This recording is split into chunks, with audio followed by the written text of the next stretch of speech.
네, 오늘 이렇게 교회 오면서 이렇게 제 아내랑 이렇게 차 타고 오면서 이야기하면서 제가 오늘 설교 오전 오후 다 한다 그랬더니 정말 힘들겠다고 그러더라고요. 그래서 내가 오늘 좀 많이 힘들지 그랬더니 그게 아니라 듣는 사람들이 너무 힘들겠다고 그러더라고요. 제가 매우 당황했습니다. 네, 힘드셔도 좀 참으시면 됩니다. 네.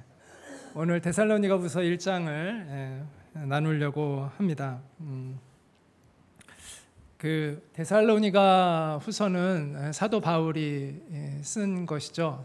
사도 바울은 이제 3차 선교 여행까지 이제 성경에 이렇게 기록되어 있습니다. 그래서 1차 전도 여행은 화면 좀 보여주실래요? 1차 전도 여행은 소아시아 지역, 길르기아, 시리아, 갑바도기니아 요 지역을 요쪽 아시아 요권, 비시디아 요 1차 지역이 이것이 지금 1차 선교 여행의 지도이고요. 그러니까 아시아권, 소아시아권을 다닌 것이죠. 그다음에 이제 2차 이제 선교 여행이 요 루트인데 그래서 유럽으로 이제 가게 돼서 빌립보, 데살로니가, 베레아 거쳐서 나중에 고린도, 아덴스 이렇게 가게 되죠. 이 데살로니가 후서는 사도 바울이 이 두 번째 루트를 선교여행할 때에 쓰여진 그러한 책입니다.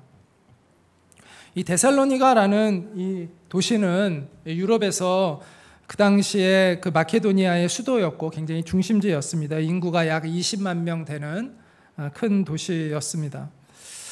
따라서 이 마케도니아 지역의 복음을 전하려고 하는 그 바울에게 있어서 그 도시는 굉장히 중요한 목표를 가지고 있는 그러한 도시였습니다.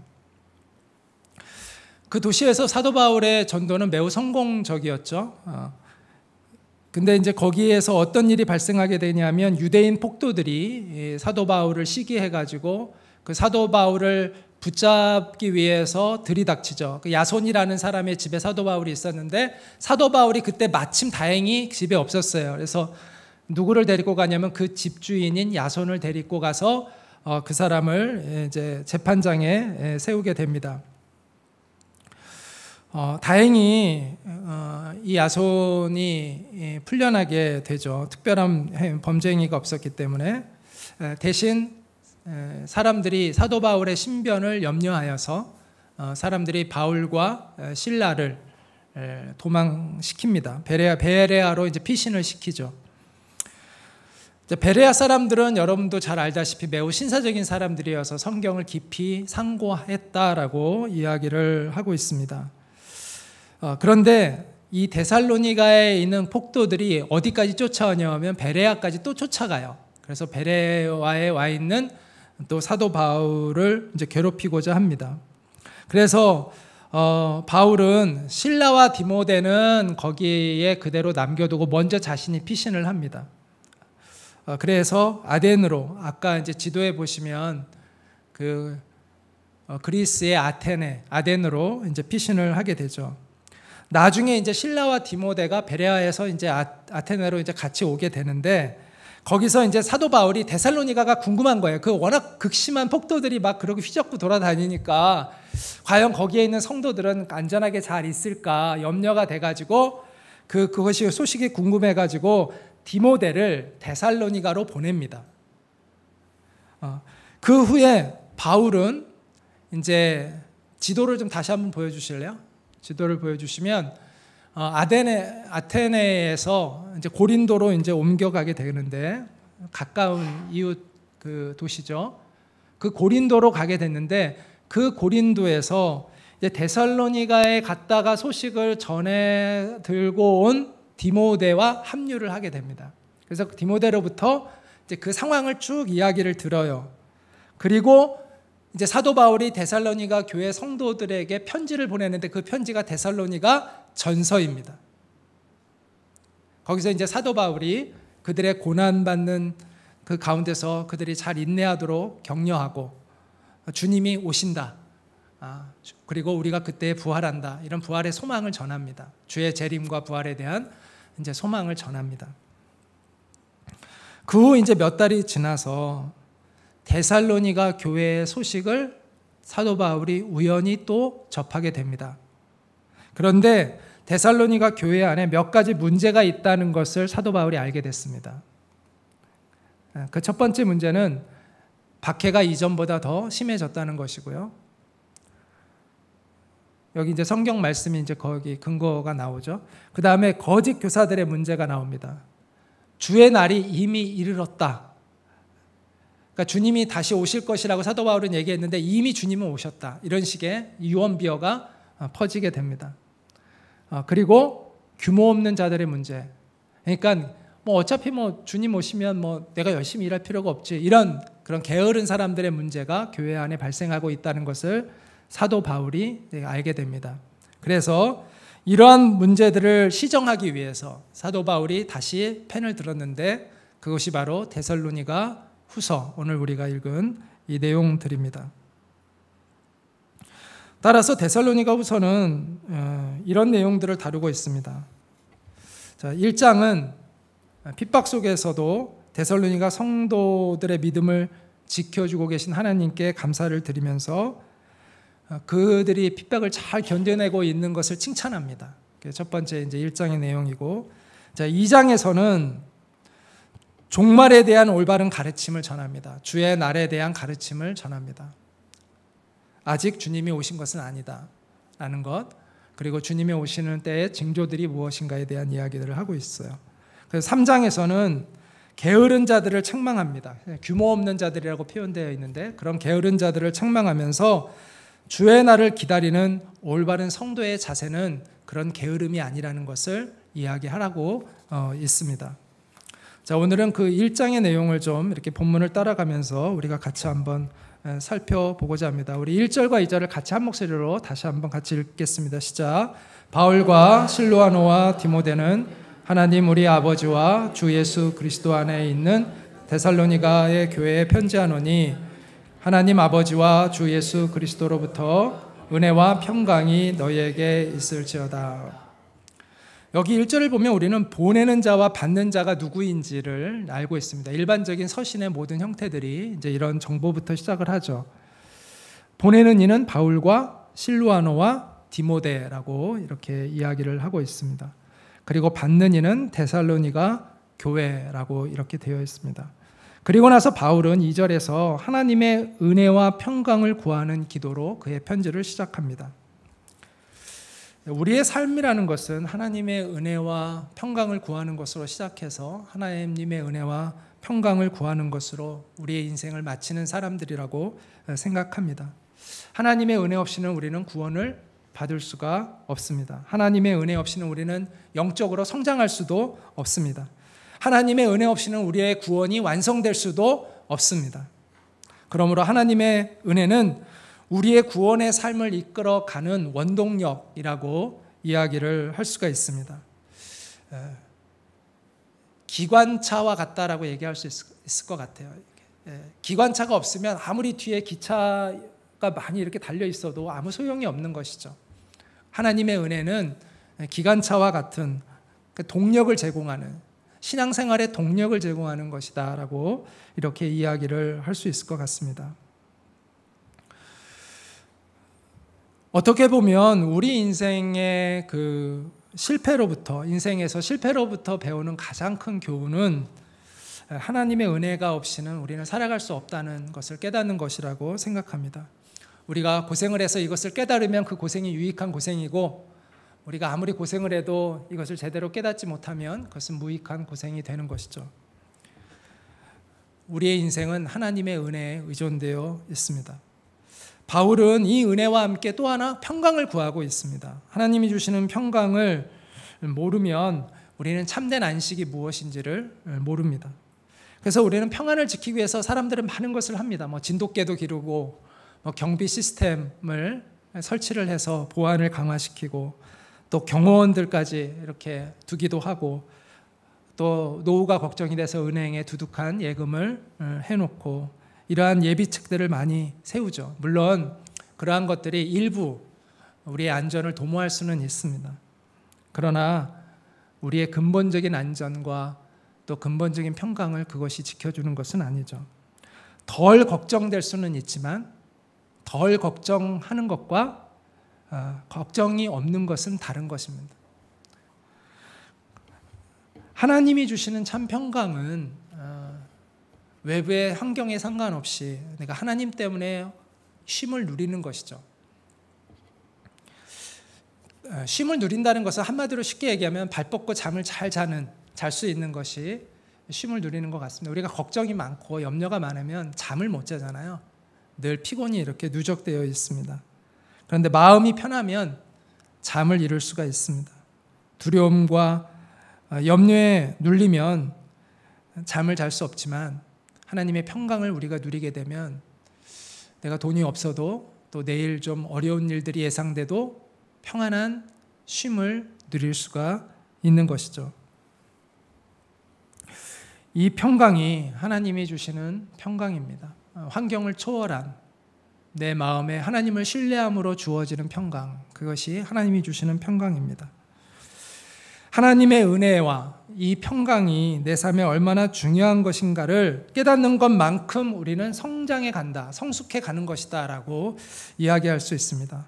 그래서 바울은 그의 서신들 대부분에서 이 은혜와 평강을 강조합니다. 하나님의 은혜와 평강을 구하는 것으로 대부분의 서신들이 이루어져 있습니다.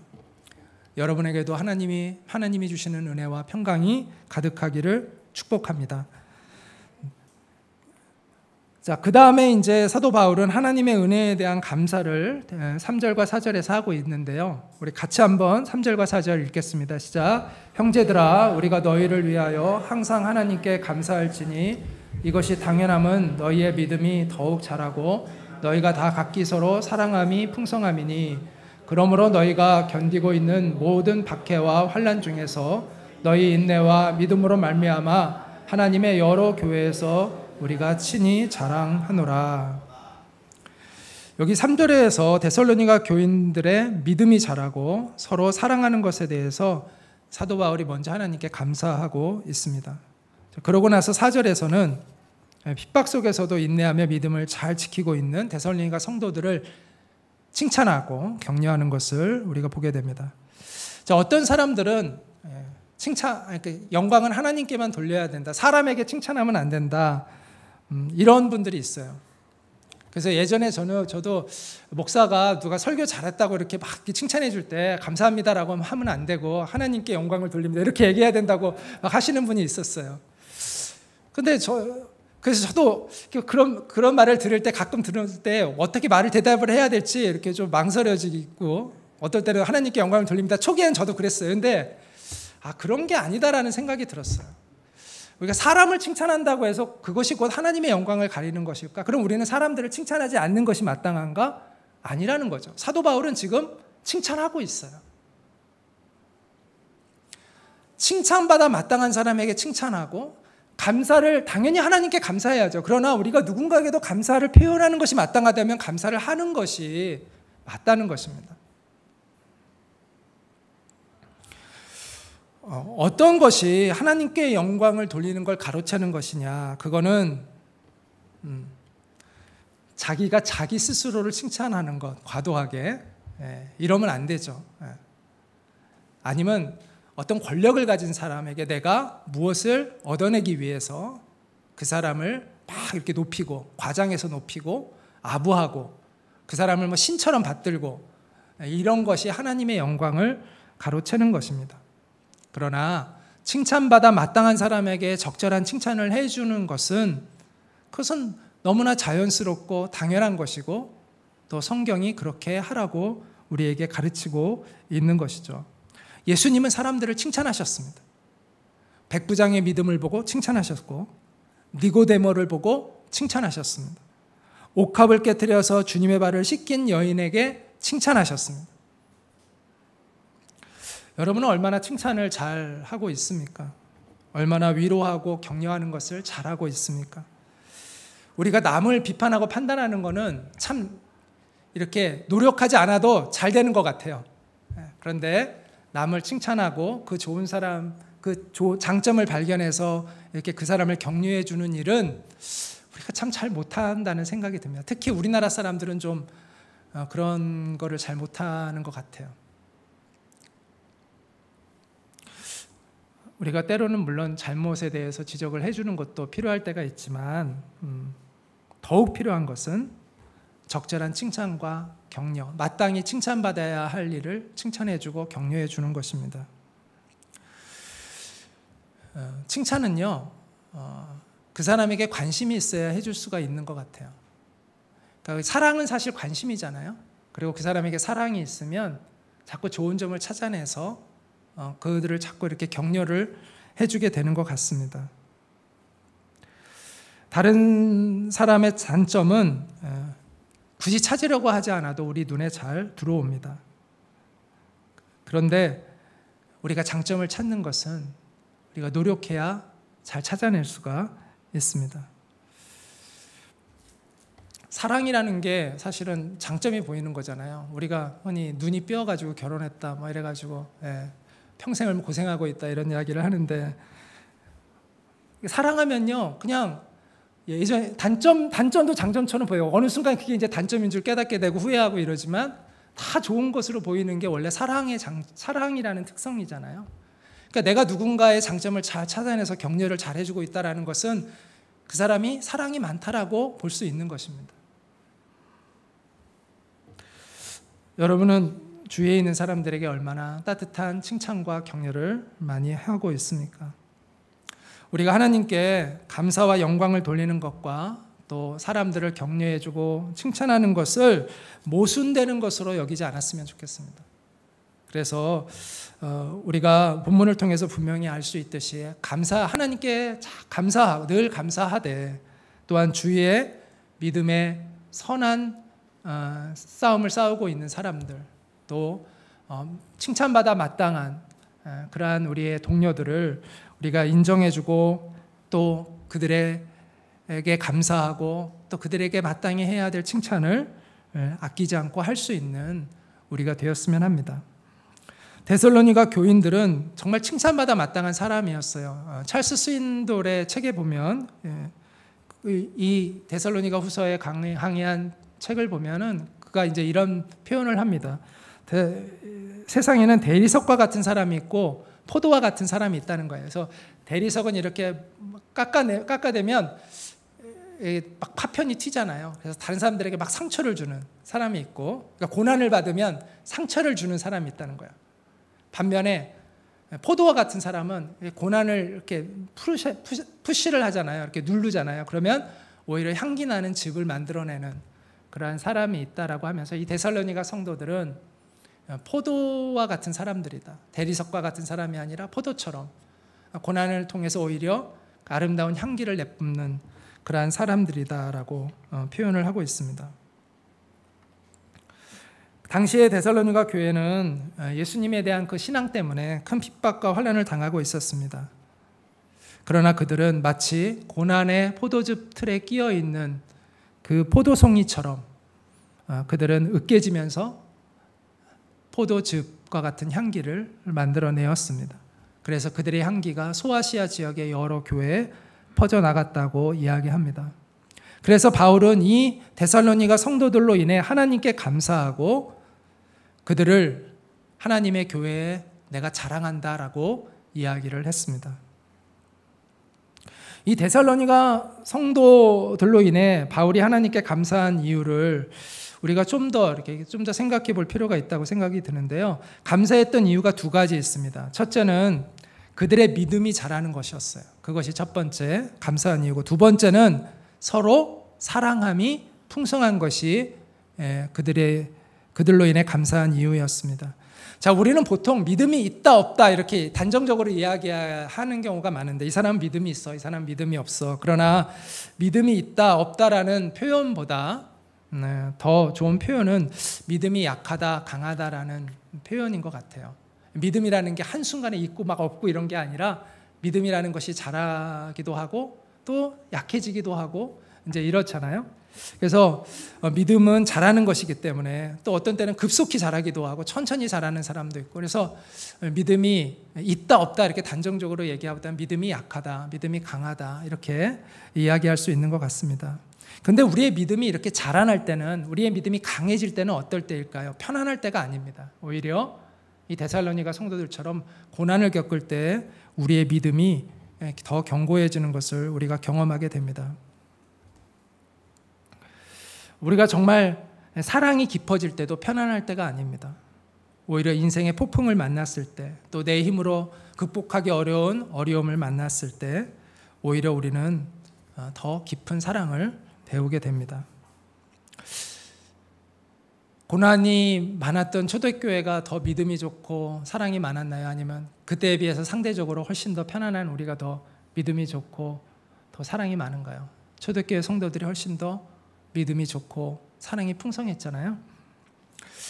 제가 예전에 그 황수관 박사님의 돌아가셨죠. 그분이 이제 그 간증하는 걸 들었는데, 여러분도 아마 들으셨는지 모르겠어요. 그 가족이 단칸방 하나에 다 이렇게 들어가게 된 적이 있었다. 그래서 이사를 했는데 장롱이 들어가지 않아가지고 그 와이프가 그렇게 막 엉엉 탁바닥에 엎드려가지고 막 통곡하고 막 그랬었다고 이제 그런 이야기를 하시면서 그분이 이런 이야기를 했는데 되게 인상적이었어요. 근데 자기 가족들이 지금도 이렇게 서로 가깝고 한데 그 이유는 우리가 단칸방에서 같이 살았기 때문에 우리가 지금도 이렇게 친하고 가깝고 그렇게 더 사랑하게 되었다고 이러한 이야기를 들었습니다. 지금 당장 눈에 좋아 보이는 것이 꼭 좋은 것이 아닙니다. 우리가 뭐 굳이 일부러 고생할 필요는 없다고 생각합니다만, 이왕 하는 고생이라면, 뭐 고생은 사서 한다고도 하는데 저는 여러분에게 굳이 사서라고 하라고까지는 말씀드리고 싶진 않아요. 근데 살다 보면 다 고생을 합니다. 근데 그 닥쳐오는 고생을 우리가 어떻게 맞이하느냐가 굉장히 중요한 것 같아요. 우리의 인생에 찾아오는 그 고난들을, 우리 인생은 다 고난이 있어요. 아무리 편안해 보이고 아무리 돈이 많은 사람 같아도요, 고난이 없는 사람 없습니다.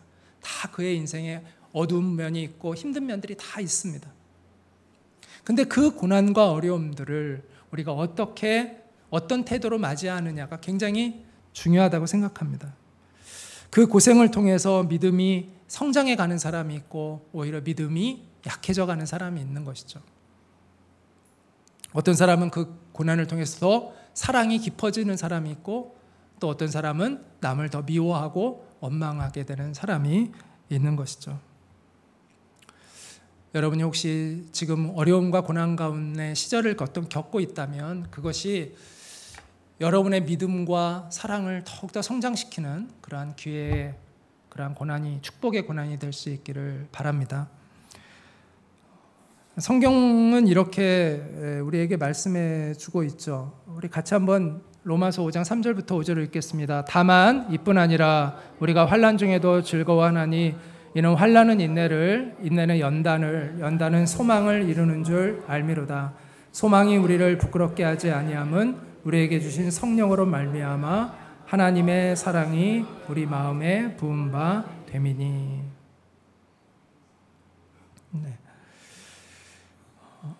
아까 오전에도 한번 이 부분을 살펴보았는데, 환난은 인내를, 인내는 연단을, 연단은 소망을 이룬다라고 이제 이야기를 하는데요. 자, 환난이 있어야 인내를 하게 되겠죠. 그런데 인내는 연단을 할 때 이 연단이라는 단어는 프루븐 캐릭터라고 영어 성경에 보면 되어 있어요. 다시 말해서 검증되어지는 성품, 검증되어지는 인격이라고 이야기합니다. 그래서 인내 없이는 우리는 하나님 앞에서 우리가 온전한 인격을 갖추기가 어렵습니다. 그래서 고난 속에서 인내할 때 그 인내를 통해서 주님이 인정해 주시는 인품과 성품을 갖게 됩니다. 자, 그렇게 되면 그 연단은 무엇을 이룬다고요? 소망을 이룬다라고 이야기를 하고 있습니다. 근데 재밌는 거는요, 이 과정에서 소망이 바뀝니다. 우리가 처음에 가졌던 소망이 아닌 하나님이 주시는 새로운 소망으로 바뀝니다. 내 인격이 바뀌니까, 내 존재가 바뀌니까 내 소망도 바뀌는 것이죠. 그 소망을 하나님은 이루어 가십니다.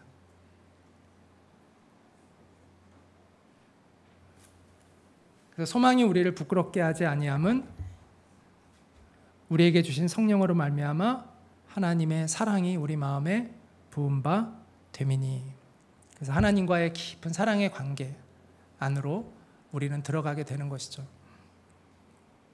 데살로니가 성도들은 그런 경험들을 하고 있었다고 생각이 듭니다. 어쩌면 숫자가 많이 줄었을 수도 있을 것 같아요. 환난 속에서. 그러나 그 안에 인내하며 남았던 사람들은 정말 순수한 믿음을 가진 그런 사람들이 남았을 것입니다. 그리고 그들 안에 있는 사랑은 더욱더 깊어져 갔을 것 같아요. 사도 바울은 그 다음에 이렇게 말씀을 합니다. 우리 데살로니가후서 1장 5절 말씀 같이 읽겠습니다. 시작. 이는 하나님의 공의로운 심판의 표요 너희로 하여금 하나님의 나라에 합당한 자로 여김을 받게 하려 함이니 그 나라를 위하여 너희가 또한 고난을 받느니라. 자, 이는 이라고 이야기를 하는데, 이는 영어 성경에 보면 all this 라고 이제 되어 있는데, 앞에서 말하고 있는 고난들과 핍박들을 얘기합니다. 바울은 핍박과 고난은 하나님의 심판이 공의롭다는 것을 우리에게 증거해 준다라고 말하고 있습니다. 그리고 환난과 핍박은 우리를 하나님의 나라에 합당한 사람으로 만들어 준다라고 말하고 있습니다. 다시 말해서 환난과 핍박을 통해서 우리는 너희는 정말 나의 백성이다라는 도장을 하나님께 받게 된다라는 것입니다. 마태복음 5장 10절부터 12절에 의를 위하여 박해를 받은 자는 복이 있나니 천국이 그들의 것임이라. 나로 말미암아 너희를 욕하고 박해하고 거짓으로 너희를 거스려 모든 악한 말을 할 때에는 너희에게 복이 있나니 기뻐하고 즐거워하라. 하늘에서 너희의 상이 큼이라. 너희 전에 있던 선지자들도 이같이 박해하였느니라 라고 말씀합니다. 하나님의 백성이 되었다는 증거, 그것은 박해라고 이야기를 합니다. 근데 우리가 여기서 한 가지 이제 유의해야 할 것이 있는데, 우리가 당하는 모든 고난이 그러면 다 의로운 것인가? 그건 아니죠. 때로는 우리가 우리의 죄에 대한 대가로 또 우리가 고난에 빠질 때도 있습니다. 여기서 말하는 고난은 그런 고난을 얘기하는 게 아니라 의 때문에 핍박받는, 예수님 때문에 핍박받는, 진리 때문에 핍박받는, 예수님 때문에, 복음 때문에 핍박받는 그러한 의로운 고난에 대하여 이야기를 하고 있고, 그러한 고난을 받는 것은 너희가 하나님의 백성이라는 증거이다. 너희가 하나님의 백성이라는 도장을 받는 것과 같다라고 이야기를 하고 있습니다. 자, 그와 같은 전제 조건 속에서, 의로운 고난이라는 전제 조건 속에서 사도 바울은 다음과 같이 이렇게 이야기를 하는데요. 같이 한번 천천히 읽어볼까요? 시작. 너희로 환난을 받게 하는 자들에게는 환난으로 갚으시고 환난을 받는 너희에게는 우리와 함께 안식으로 갚으시는 것이 하나님의 공이시니, 주 예수께서 자기의 능력의 천사들과 함께 하늘로부터 불꽃 가운데 나타나실 때에 하나님을 모르는 자들과 우리 주 예수의 복음에 복종하지 않는 자들에게 형벌을 내리시리니, 이런 자들은 주의 얼굴과 그의 힘의 영광을 떠나 영원한 멸망의 형벌을 받으리로다. 그날에 그가 강림하사 그의 성도들에게서 영광을 받으시고 모든 믿는 자들에게서 놀랍게 여김을 얻으시리니, 이는 우리의 증거가 너희에게 믿어졌음이라. 여기 이제 괄호가 있는 것은 어떤 성경에는 이 내용이 쓰여 있고 어떤 데는 안 적혀 있어서 이제 그 부분이 이렇게 가로로 되어 있는 거거든요. 자, 의인의 고난은 왜 있습니까? 오늘 본문은 이 질문에 대한 해답을 우리에게 줍니다. 의인의 고난은 왜 있는가?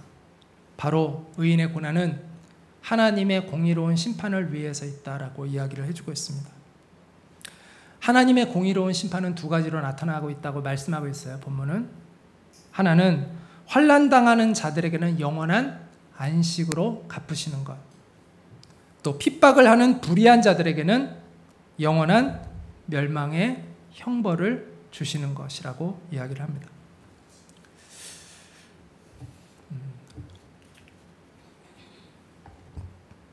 우리는 사랑의 하나님만, 하나님의 사랑을, 하나님이 우리를 그러니까 하나님이 따뜻하게 우리를 대해 주시는 것만이 하나님의 사랑이라는 생각을 하지만, 하나님이 심판하시는 하나님이 계시지 않는다면 억울하게 고난을 당하는 사람을 우리는 위로할 길이 없습니다. 만약 하나님의 심판이 없다면 이 세상은 정말 불공평한 것입니다. 불공정한 것이죠. 불의한 사람들, 거짓으로 사람들을 속이는 사람들, 선한 사람들을 모함해서 억울하게 괴롭히고 있는 사람들, 고아와 과부를 멸시하는 사람들, 하나님이 심판하시지 않는다면 이들을, 그렇다면 이 세상은 정말 절망적일 것입니다. 우리가 온갖 나쁜 짓을 하면서도 잘 먹고 잘 사는 사람들을 우리가 보게 됩니다. 그러나 우리가 요동하지 않는 이유는 심판하시는 하나님이 계시기 때문입니다. 그러므로 우리는 불의를 심판하시는 하나님을 찬양해야 합니다. 사랑의 하나님만 찬양하는 것이 아니라 심판하시는 하나님을 우리는 또한 찬양해야 합니다. 사랑의 하나님이 계시는 것만큼 심판하시는 하나님이 계시다는 것은 너무나 중요합니다. 우리가 심판하시는 하나님이 없다면 우리는 정말 억울한 사람들을 위로해 줄 수 없습니다.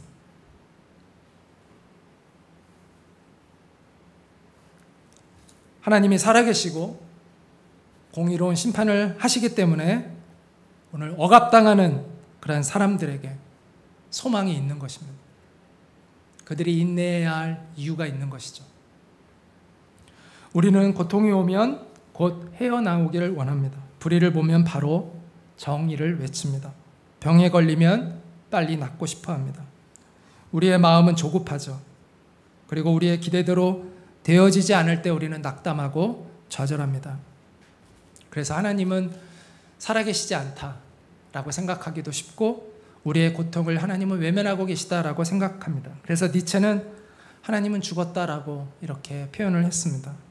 그러나 하나님은 살아계십니다. 하나님은 다 계산하고 계십니다. 하나님은 언젠가 명확하고 분명하게 우리가 맺은 그 열매대로 하나님께서 심판하실 것입니다. 심은 대로 거두게 하실 것입니다. 의를 심은 자는 영원한 안식으로, 불의를 심은 자는 영원한 멸망으로 심판하실 것입니다. 우리는 우리가 당하는 어려움과 고난 때문에 우리의 눈이 가리게 해서는 안 됩니다. 우리가 가진 시간의 조급함으로 하나님의 뜻을 우리가 함부로 가늠해서는 안 됩니다. 때때로 우리는 우리의 조급한 시간 때문에 하나님과 보조를 맞추지 못할 때가 많습니다. 우리가 구원의 손길을 외칠 때 바로 하나님이 들어주시지 않으면 하나님께서 듣지 않으시고 돌보시지 않는 것처럼 생각을 합니다. 그러나 하나님은 좋을 때나 슬플 때나 우리와 함께하고 계시고 우리의 모든 상황들을 다 헤아려 알고 계십니다. 주님이 재림하실 때, 하나님의 심판의 때에 그리스도를 위하여 고난받은 자들에게는 영광이 약속되어 있습니다. 그러나 그리스도를 믿는 이유 때문에 핍박하고 또 억울하게 우리를 또 해하려고 했던 그러한 사람들에게는 하나님의 무서운 심판이 예고되어 있습니다. 그렇기 때문에 우리는 주님이 하셨던 기도처럼 주님, 저들이 행하는 일이 무엇인지를 저들은 알지 못합니다. 저들을 용서하여 주십시오라는 그 기도를 우리는 할 수 있을 거라고 생각합니다. 예수님이 정말 그것을 아셨기 때문에 예수님은 진심으로 그런 기도를 하셨을 것 같아요. 우리를 핍박하는 사람들을 우리가 정말 하나님의 심판을 확실히 우리가 알고 있다면 우리가 정말 그들을 긍휼히 여기고 주님, 저들이 행하는 일을 알지 못합니다. 저들을 용서하여 주십시오라는 그 진실한 기도를 우리도 할 수 있을 거라고 생각합니다. 심판하시는 하나님이 계시기에 우리는 용서할 수 있는 것이죠.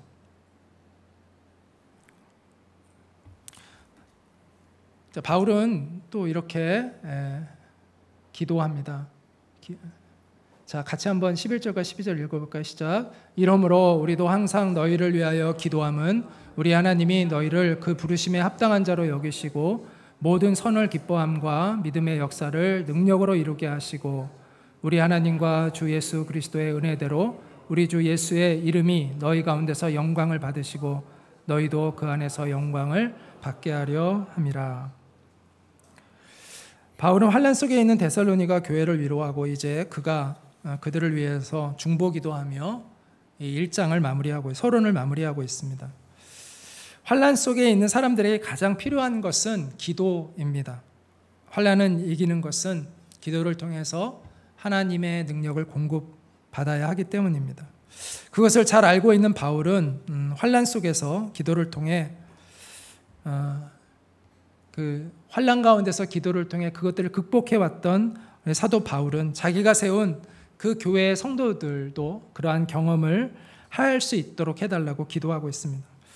근데 사도 바울은 그 환난을 금방 면하게 해달라 이런 기도를 하고 있지 않습니다. 무조건 환난에서 그들이 빨리 벗어나게 해달라고 기도하고 있지 않습니다. 성숙한 기도자들은 기도란 내가 원하는 것을 얻는 것이 아니라는 것을 알고 있기 때문입니다. 하나님의 뜻이 이루어지도록 바울은 기도하고 있습니다. 하나님의 관점에서 데살로니가 성도들의 상황을 바라보고 해석하고 이해하고 있는 것이죠. 그래서 그들의 고난이 그들의 믿음과 그들의 사랑을 자라게 하고 있다는 것을 사도 바울은 깨달았기 때문에 깊이 있는 기도를 드리고 있는 것을 보고 있습니다. 어떻게 기도하고 있죠? 하나님의 부르심에 합당한 자가 되게 해달라는 기도를 사도 바울은 하고 있습니다. 하나님의 부르심에 합당한 사람이 되는 게 지금 당장 고난을 벗어난 것보다 훨씬 더 중요하다는 것을 사도 바울은 알고 있고 그래서 그 기도를 하고 있는 것입니다. 두 번째로 바울은 데살로니가 성도들이 선을 기뻐하고 믿음의 역사를 이루게 해달라고 기도하고 있습니다. 우리가 선행 때문에 구원받은 것은 아니죠. 그러나 선을 행하도록 구원을 받았습니다. 구원받고도 선을 행하지 않는다. 구원을 받았는데 이 사람은 계속 악을 행한다. 그럼 우리는 그 사람이 구원받았다는 것을 의심할 수밖에 없습니다. 하나님의 구원의 목적은 우리 안에 일하시는 성령님은 우리를 선한 길로 인도하시지 악한 길로 계속 이끌어가고 계시지 않기 때문이죠.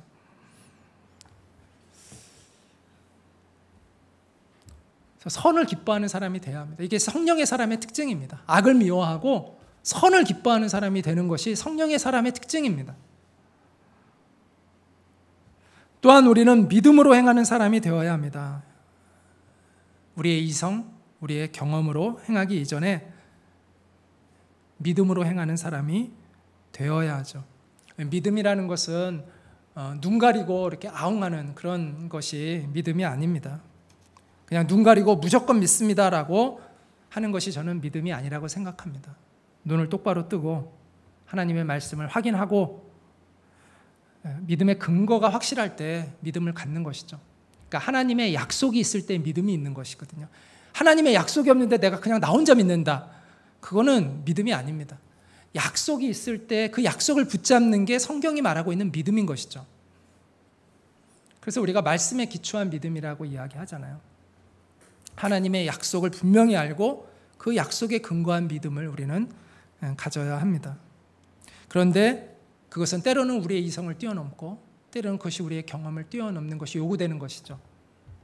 하나님의 약속을 믿기 때문에 우리의 이성을 뛰어넘고 우리의 경험을 뛰어넘어 하나님의 약속을 굳게 붙드는 것이 바로 믿음이다라고 이야기할 수 있습니다. 자, 합리적인 사고는 고난이 와요. 그럼 어떻게 해야 합리적인 사고예요? 빨리 이 고난에서 벗어나는 게 합리적인 사고죠. 그러나 믿음은 그게 아닙니다.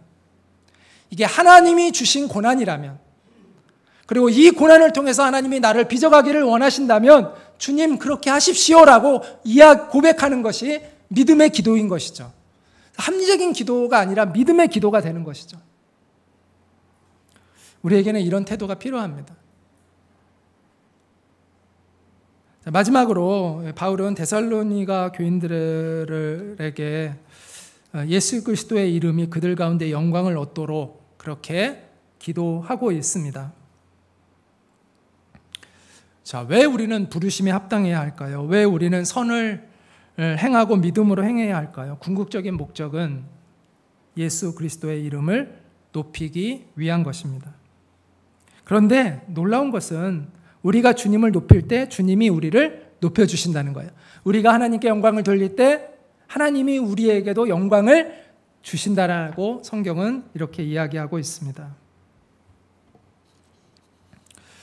바울은 예수님의 영광과 우리의 영광은 분리될 수 없는 하나인 것을 알고 있었습니다. 주님께 영광을 돌리는 자에게 주님은 그 영광을 나누시고 싶어 하십니다. 그분이 영광을 받을 때 나도 영광을 받는 것입니다. 따라서 주님과 함께 영광을 받기 위해서는 주님과 함께 십자가도 져야 하는 것이죠. 그래서 로마서 8장 17절은 이렇게 말씀합니다. 같이 읽을까요? 자녀이면 또한 상속자 곧 하나님의 상속자요 그리스도와 함께한 상속자니 우리가 그와 함께 영광을 받기 위하여 고난도 함께 받아야 할 것이니라. 자, 우리가 한 가지 늘 기억해야 할 것이 있는데 부르심에 합당한 사람이 되고 선한 일을 하고 믿음으로 행하고 하나님께 영광을 돌리는 삶을 사는 것은 내 힘으로 되는 것이 아닙니다. 하나님의 능력을 받아야 하고 하나님의 은혜에 의해서 가능합니다. 그래서 11절에 보면 능력으로 이루게 하시고 라고 이렇게 이야기를 하고 있고요. 우리 하나님과 주 예수 그리스도의 은혜대로라는 이러한 구절이 나옵니다. 달은 스스로 빛을 발하지 않잖아요. 태양의 빛을 받아서 반사하는 것이 달이잖아요. 우리도 우리 자체에는 빛이 없습니다. 우리는 단지 그리스도의 빛을 받아서 반사시킬 수 있을 뿐입니다. 하늘로부터 오는 은혜, 또 하늘로부터 오는 능력을 사모하는 여러분 되시기를 바랍니다. 그래서 오직 믿음으로 살아가시고 하나님이 기뻐하시는 선한 일을 행하시기 바랍니다.